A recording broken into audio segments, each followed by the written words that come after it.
Hello students. आज से हम लोग ज्योग्राफी फैक्ट फाइल से स्टार्ट कर रहे हैं, जिसके अंदर हम लोग all over India, all over world we are going to discuss important geography facts, 2 और 3 facts in a day.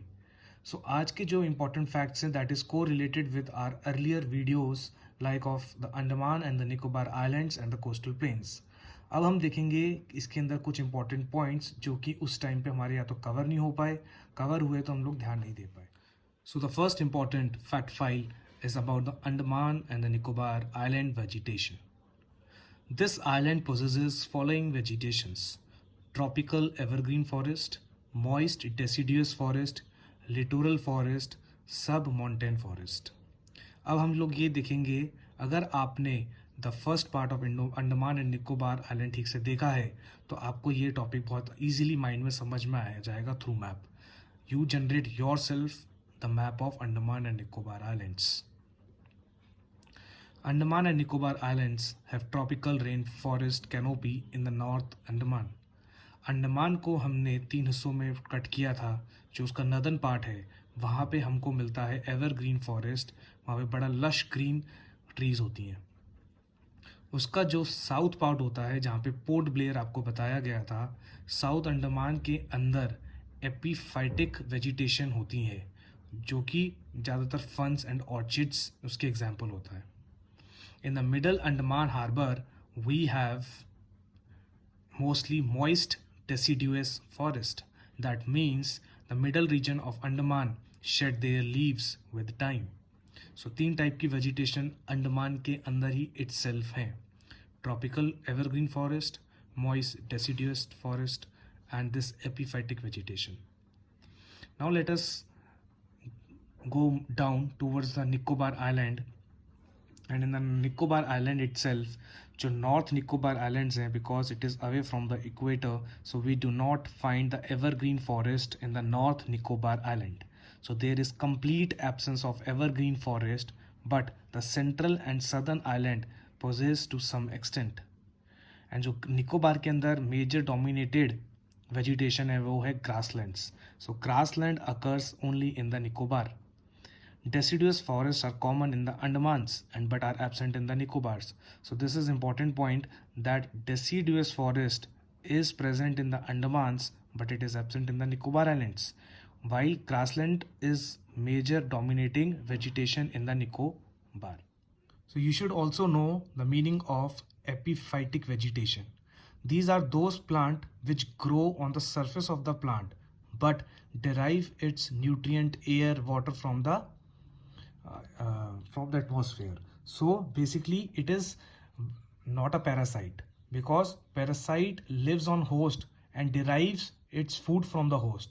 But in this case the epiphytic plants are growing on some plant but they are not extracting its nutrients water from the host, so they are not called parasite. This is a basic difference between parasite and epiphytic. इनकी जो growth है वो होती तो उसी की तरह है parasite, but they are not parasite. This is important. So the next geography fact file is about the coastal plains. Now it is important to know that the western coastal plain are also called submerged coastal plains. Why? Because it is believed that Dwarka city in Gujarat, once the part of the Indian mainland, was submerged underwater. Because of this submerge, it is a narrow belt and provides natural condition for the development of ports and harbor. This is important point that the western coastal plains have more ports than the eastern coastal plains. Number 1, western coastal plain are called submerged coastal plain and eastern coastal plain are called emerged coastal plain. Western coastal plain are narrower and eastern coastal plain are broader. आप इस चीज़ को इस तरीके से याद रख सकते हैं क्योंकि delta formation eastern coastal plane होता है अलोंग द महानदी गोदावरी कृष्णा कावेरी. सो जब डेल्टा डिपॉजिट हो रहा है तो उसको उसने ब्रॉड कर दिया. यहाँ पे डेल्टा डिपॉजिट नहीं होता है वेस्टर्न कोस्टल प्लेन में, इसलिए ये ब्रॉड नहीं होते हैं. इसको आप इस तरीके से याद रख सकते हैं. कुछ इंपॉर्टेंट पोर्ट के नाम यहाँ पे मैंने डिस्क्राइब किए: Kandla, Mazagaon, Mormugao, Cochin and Mangalore. So these are the important ports which are located in the western coastal plain. We have discussed about the Cochin port also in the Kerala coastal state. you should note one point. You should note one point that the western coastal plain, they are narrow in the middle and get broader towards the north and the south. This is one of the important point which you should have in your mind. And the eastern coastal plains, they are an example of emergent coastal plains. They form deltas along the Bay of Bengal. Because of its emergent nature, it has less number of ports and harbor. These are super important points of the eastern coastal plain. You should note these points. Continental shelf, जो कि हम oceanography में discuss करेंगे detail में, ये सिर्फ 500 kilometres तक ही इसकी रेंज है, जिसकी वजह से डिफिकल्ट होता है गुड पोर्ट्स और हार्बर्स को बनाना. कहाँ पे? ईस्टर्न कोस्टल प्लेन्स में. Are you getting this point? And आपको ये भी पता होना चाहिए कि जो वेस्टर्न कोस्टल प्लेन और ईस्टर्न कोस्टल प्लेन है वो कहाँ पे जाके मिलते हैं.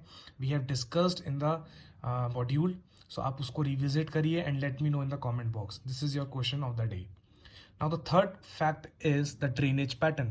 This is super important part of the geography. आपको ये पता होना चाहिए ड्रेनेज पैटर्न के बारे में. एग्जाम में इसके बारे में क्वेश्चंस आते हैं. ड्रेनेज पैटर्न 3-4 तरीके के होते हैं जो कि हमने 4 पॉइंट्स में डिस्कस करें. Let me name it first. First drainage pattern है डेंड्रिक, सेकंड है रेडियल, थर्ड है ट्रेलिस एंड चौथा है सेंट्रीपिटल.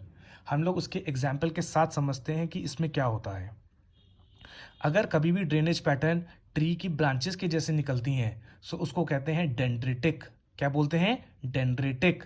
इसका एग्जाम्पल कहाँ पे हमको देखने को मिलता है? जो हमारे इंडिया की नदर्न प्लेन में जो रिवर्स हैं वो है. सेकंड आता है रेडियल. जब भी कोई रिवर हिल में से निकलती है और सारे डायरेक्शंस में फ्लो करती है उसको कहते हैं रेडियल ड्रेनेज पैटर्न. जैसे कि अमरकंटक प्लेट्यू है. अमरकंटक प्लेट्यू कहाँ पर है?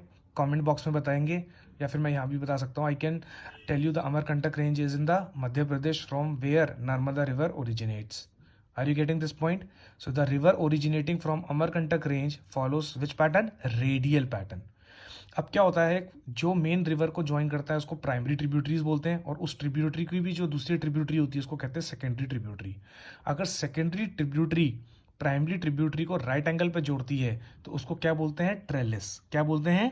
Trellis. So when the primary tributaries of a river follow parallel to each other and secondary tributaries join them at the right angle, it is called trellis.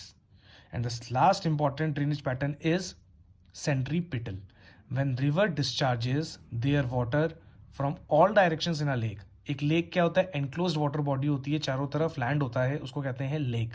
तो जब भी कोई रिवर अपना वाटर को डिस्चार्ज करती है ऑल डायरेक्शंस से lake के अंदर, उस पैटर्न को कहते हैं centripetal. So we have discussed 4 types of drainage pattern: dendritic, radial, trellis and centripetal. Dendritic का एग्जांपल नदर्न प्लेन में देखने को मिलता है, जो हिल्स होती हैं अमरकंटक रेंज जैसे कि, उसमें रेडियल देखने को मिलता है. सेंट्रीपिटल वहाँ देखने को मिलता है जहाँ पे पानी ड्रेन करती है लेक्स वगैरह में. और ट्रेलिस कब होती है? जब सेकेंडरी प्राइमरी ट्रिब्यूटरीज को राइट एंगल पे जोड़ती है. So we have discussed 3 important facts of geography. इसके अंदर से यूपीएससी के अंदर हर साल अक्सर क्वेश्चन पूछा जाता है. In the first fact file we have discussed about the vegetation of the Andaman and the Nicobar Island, and recently we had discussed extensively about the Andaman and Nicobar Islands in 3 parts. So do study Andaman and Nicobar very rigorously. And this fact file 2, we have discussed about the western and eastern coastal plains. We have discussed more characteristics about it which has been left during the discussion of these coastal plains. So I would suggest you to re-listen those videos, then you will enjoy the fact files very much. Thank you so much. I hope you liked the fact files, and we will come up with more fact files. Thank you so much.